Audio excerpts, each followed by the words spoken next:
2015, Putin pulls Biden aside and said, "By the way, we're not going to let you have your insurgents, the good ones, take over Damascus. We're going to support Bashar al-Assad." Why? Because he asked us to. That turned it. No longer could the U.S. exert supremacy over everything, and the Russians faced us down there. We lost. Bashar al-Assad's still there, and we're not very long for this world, those 1,000 or so troops that we have up there stealing the oil in the northern part of Syria. So, long story short, we thought we were exceptional. We knew we were in 1991. After that, when Putin came into power 10 years after, and he started rebuilding the Russian economy and the Russian military services, reached out to the West and said, "Hey, we're happy to join NATO if you'd like." And they said, are you kidding me? How are we going to sell arms if you're a part of NATO? We need an enemy. Please be patient and be an enemy. It was, it's really kind of a sad story, but Americans are not aware of this. Americans think that it all started when Putin seized Crimea. They don't know the history of how the coup happened and how it caused that, and how eventually the threatening of Russian strategic weaponry right on the border there, what John Mearsheimer calls the bulwark against Russia that NATO was building, right, had to fall. And that had to fall because Putin finally concluded that there's no way talking to these people. We have to go in and take care of our countrymen in the Donbass and then get rid of the Nazis and destroy the army.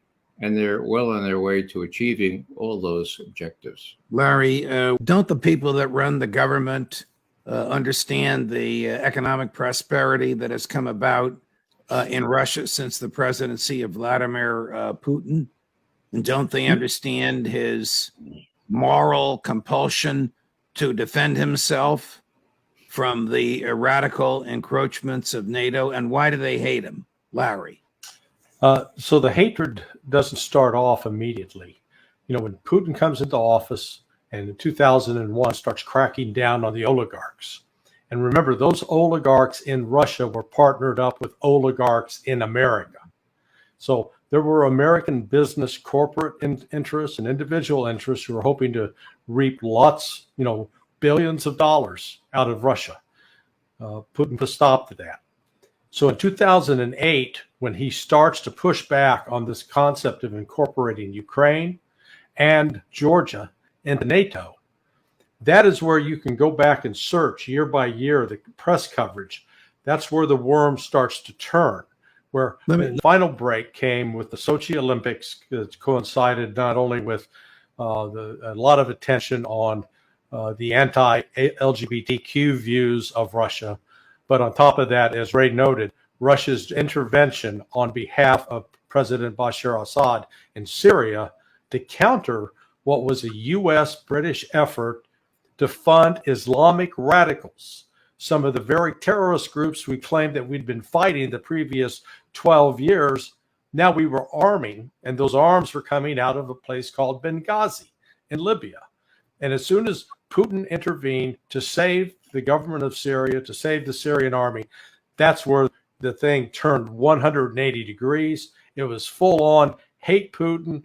Putin is weak. Putin is sick. The same messages we're hearing today, they started launching those, and that culminated with the coup in the Maidan and the taking down a president that was seen as too favorable to Russia and installing a president that was going to be subservient to the West. Is Vladimir Putin as stable in office today, as popular a president of Russia as he was before the war started? As far as I can see, the answer is yes.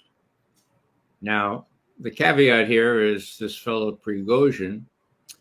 The way Putin has handled that, given Prigozhin's great popularity in Russia, has, in my view, been rather artful. Prigozhin even showed up at this big to-do they had with leaders this past few days.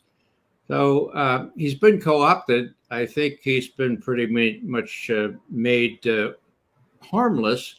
But the caveat there is that he does represent, in my view, a view that one would expect in these circumstances. There are generals and there are people saying, Vladimir Vladimirovich, why don't you get this damn thing over?